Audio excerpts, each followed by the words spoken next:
నాకు హైక్ ఎప్పుడు వస్తుంది? అయినా ఈడు ఇవ్వాలిగా దొంగనా కొడుకు.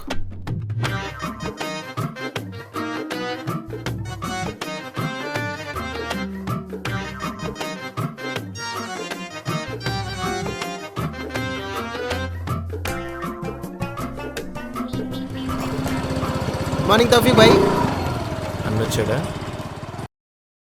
వచ్చిండు. నువ్వేందంత సీరియస్గా ఉన్నావు? జీవితం ఎవరిని వదిలిపెట్టదు, అందరి సరదా తీర్చేస్తుంది. ఇది గుర్తుపెట్టుకో. గుర్తుపెట్టుకోవాలా? గుర్తుపెట్టుకునేది ఇది మన పూరిగారు డైలాగ్ కదా, నాకు ఎప్పుడో తెలుసు. అయినా సరే గుర్తుపెట్టుకో. ఇప్పుడే అటో ఇటో తేల్చుకొని వస్తా. నేనేదో మళ్ళీ పంచాయతీ చేసేటట్టున్నాడు. ఏ తౌఫీక్ భాయ్ ఆగు, నేను వస్తున్నా.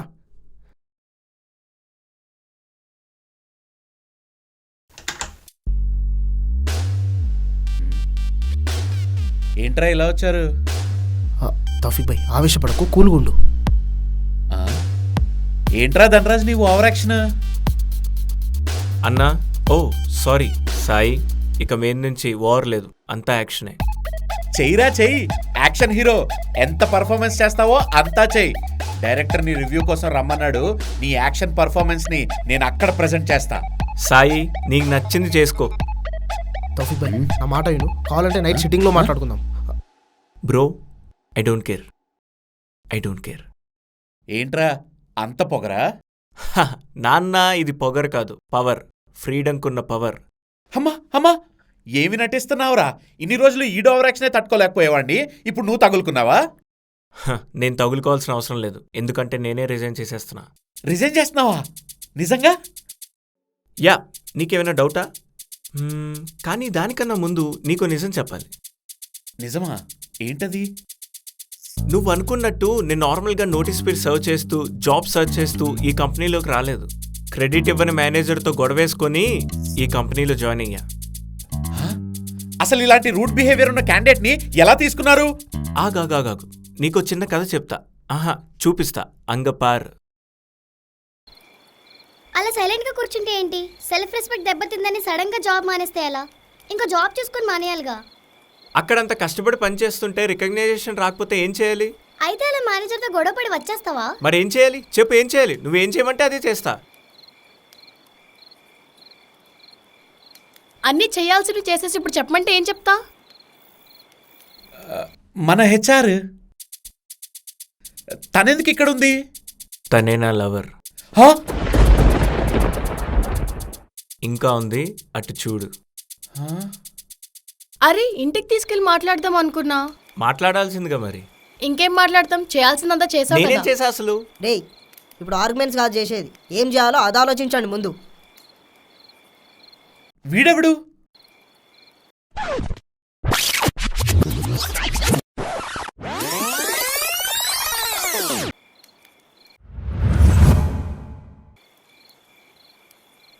ధనరాజా?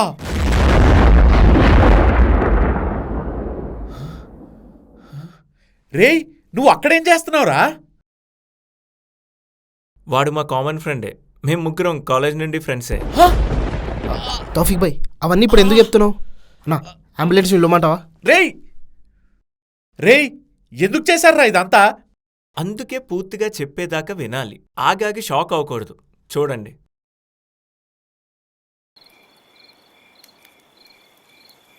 తౌఫీక్ భాయ్ నీ పొజిషన్ ఏంది ఇప్పుడు? వాళ్ళు వితౌట్ నోటీస్ పీరియడ్ వెళ్ళిపోవని పంపేశారు. మనోడు పే కూడా అవసరం లేని లెవెల్తో వచ్చేసాడు. అరే, నెక్స్ట్ మంత్ ఈఎంఐ కట్టడానికి దిక్కులేదు.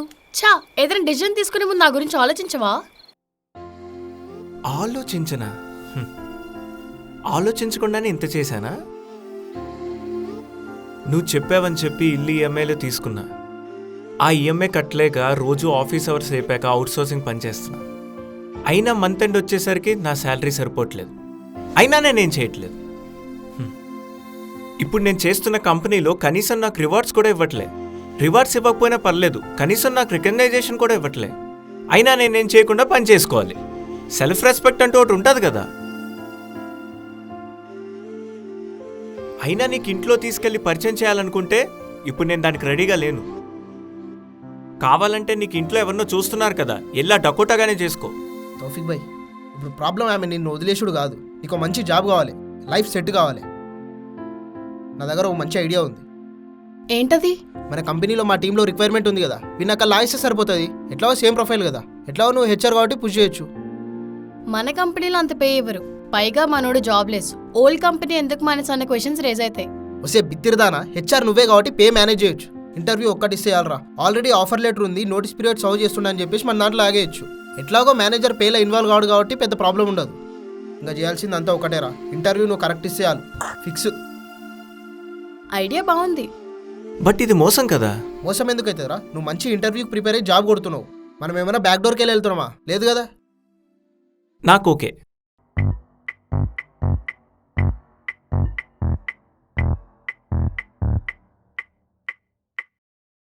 అలా ప్లాన్ వేసి ఇంటర్వ్యూ ఇచ్చి నేను సెలెక్ట్ అయ్యా. ఇంకా ఆఫీస్కి వచ్చి సెట్ అయిపోతే చాలు అనుకునే లోపు హెచ్ఆర్కి నా మీద ప్రేమ ఎక్కువైపోయి మ్యాక్సిమం బడ్జెట్ హైక్ నాకు ఇచ్చేసింది. అప్పుడు నా శాలరీ నీకన్నా ఎక్కువైంది. కాఫీకి వెళ్దాం అన్నావు. అసలు పే గురించి మిమ్మల్ని ఎవరు డిస్కస్ చేయమన్నాడు? అది కంపెనీకి అగేన్స్ట్ అని తెలీదా? అదేదో సిట్టింగ్లో బై మిస్టేక్లో వచ్చేసింది. బై మిస్టేక్ ఏంటి? మనం ఎంతలా ప్లాన్ చేసాం తెలీదా మీకు? అసలు హైక్ ఇచ్చేటప్పుడు మేనేజర్ కన్నా ఎక్కువ శాలరీ అన్న విషయం నీకు తెలీదా? ఏంటి, మేనేజర్ కన్నా నా శాలరీ ఎక్కువ? అవును. ఈ విషయం నువ్వు నాకు ముందే చెప్పుంటే ఇంత ఇష్యూ అయ్యేదే కాదు కదా. నాకు కూడా ఫస్ట్లో తెలీదు, ఏదో బడ్జెట్ ఉంది కదా అని చెప్పి హైక్ ఇచ్చాను. డైరెక్టర్ చెప్పాక తెలిసింది, సో ఏదో కవర్ చేశాను. అంటే ఎంత బడ్జెట్ ఉంటే అంత ఇచ్చేస్తావా? ఏదో ప్రేమలో ఇచ్చానులే. నీ ప్రేమ తగలయ్యా, సిగ్గుపడుతున్నాయింద్రా నువ్వు. సరిపోయింది. సరే ఇప్పుడు ఏం చేద్దాం? మెక్కుదాం పదండి. ఏం చేయాలంట? అది సాయి జరిగింది. అమ్మని, నా రాజ్యంలో నా వెనకాల నాకు తెలియకుండా ఇన్ని కుట్రలా? ఆ! ఆ! ఆ! ఏయ్! సారీ అన్న. మరి ఇప్పుడు ఎందుకు రిజైన్ చేసావు? ఏంట్రా? ఏహే, ఫ్లాష్ బ్యాక్ అన్నా.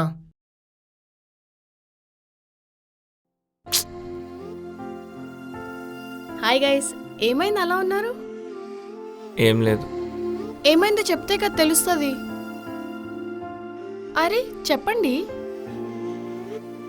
అన్న తౌఫిక్ భాయ్ చేసిన వర్క్కి రికగ్నిషన్ ఇస్తలేడు, పైగా వర్క్ అని ప్రెజర్ పెడుతుండు. అంత ప్రెషర్ ఉందా ప్రాజెక్ట్లో?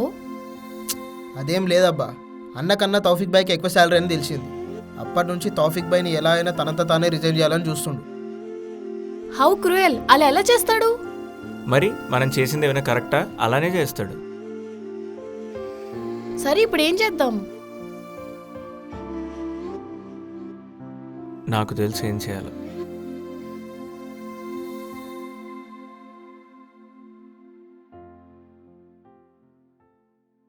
సో మీకు కావాల్సిన నా రెసిగ్నేషన్ అని రిజైన్ చేశా.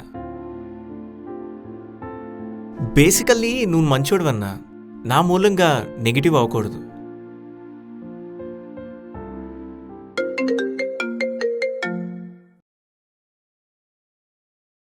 యావర్మా, okay, I'll be there.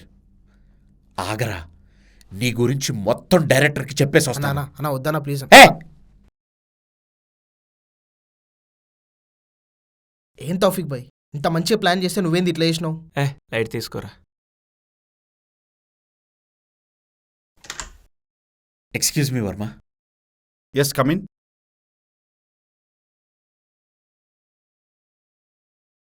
Hi Varma. Hi Sai. Project update ఏంటి? We're done with the John project Varma. అంత స్పీడ్గా ఎలా చేశారు? యా, న్యూ జానీ ఉన్నాడు కదా తౌఫిక్, అతని వల్లే ఇది పాసిబుల్ అయింది. అవునా? ఇంతకీ తను వర్త్ క్యాండిడేటేనా? Worth Varma, worth. How can you be so sure and don't you feel jealous? తనకు మీకన్నా ఎక్కువ పే అని తెలుసు కదా. యా, జెలసీ ఉంది వర్మ. ఇన్ఫ్యాక్ట్ నాకు నిద్ర కూడా పట్టలేదు. But I wanted to know whether he's really worthy or not. And అతను కేవలం మనీ మైండెడా ఆర్ సెల్ఫ్ రెస్పెక్టా అని. బికాస్ తన ఇంటర్వ్యూలో ఏం చెప్పాడో తెలుసా? తన ప్రీవియస్ కంపెనీకి ఫినాన్షియల్ ఇష్యూ వల్ల రిజైన్ చేయలేదు. తను కష్టపడి పనిచేసిన పనికి రికగ్నైజేషన్ రాక రిజైన్ చేశాడు. He is not worried about hikes and promotions also. In fact తను జాయిన్ అయిన తర్వాత తనకి ఎంత ప్రెషర్ పెట్టానంటే 3 monthsలో కంప్లీట్ చేయాల్సిన ప్రాజెక్ట్ని 3 weeksలో కంప్లీట్ చేయమని టార్గెట్ ఇచ్చాను. అండ్ తను కష్టపడిన దానికి నేను రికగ్నైజేషన్ కూడా ఇవ్వలేదు. He came back and said I'm resigning. తను నిజంగా మనీ మైండెడ్ అయి ఉంటే సైలెంట్గా శాలరీ తీసుకుని లాగించేసేవాడు. అతనే కాదు, ఇక్కడ కంపెనీస్లో వర్క్ చేసే చాలా మంది they are not working for hikes or promotions. All they want is bloody recognition for their work. And coming to Taufiq, for every rupee we are paying to him, he'll pay back with his work, Verma. Trust me. Okay Sai, నాకు నీ మీద నమ్మకం ఉంది. Thank you. You can leave now. నువ్వేం బాధపడకు, ముఖానికి plastic surgery చేసి మళ్ళీ ఇదే కంపెనీలో రప్పిద్దాం. Is it possible? Doctor Madan is there.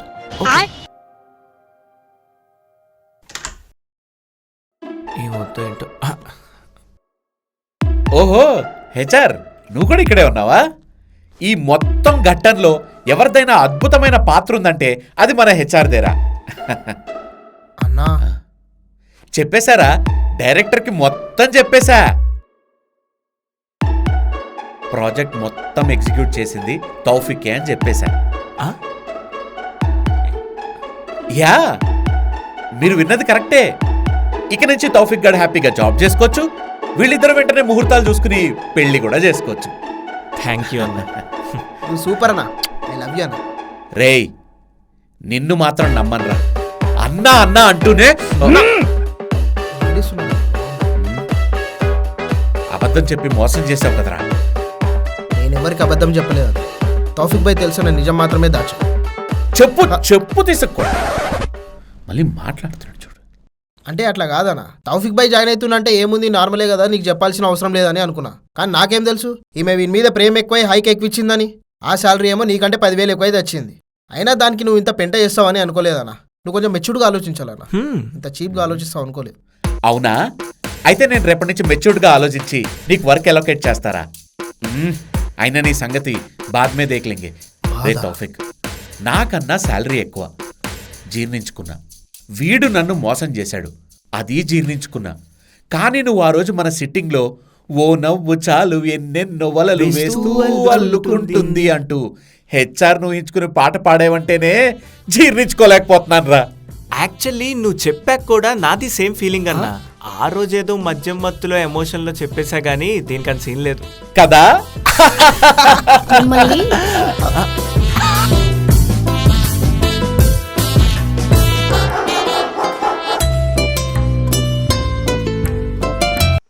అందరికీ నమస్కారం అండి. ఆగండి ఆగండి, వెళ్ళిపోద్ది అప్పుడే. ముఖ్యంగా ఈ పాట అస్సలు స్కిప్ చేయొద్దే. రే తౌఫిక్ వెబ్ సిరీస్ మీరందరూ బాగా ఎంజాయ్ చేశారని అనుకుంటున్నాం. 5th ఎపిసోడ్, ఫైనల్ ఎపిసోడ్ కూడా మీ అందరికీ నచ్చిందనే అనుకుంటున్నాం. ఎందుకంటే 3rd ఎపిసోడ్, 4th ఎపిసోడ్లోనూ చాలామంది కనెక్ట్ అయ్యి మెసేజెస్ చేశారు, మాకు ఇలాంటి సిచ్యువేషన్స్ ఎదురయ్యాయని చెప్పి. కానీ ఒకసారి మన 4 ఎపిసోడ్స్కి వ్యూస్ ఎన్ని వచ్చాయో చూద్దామా?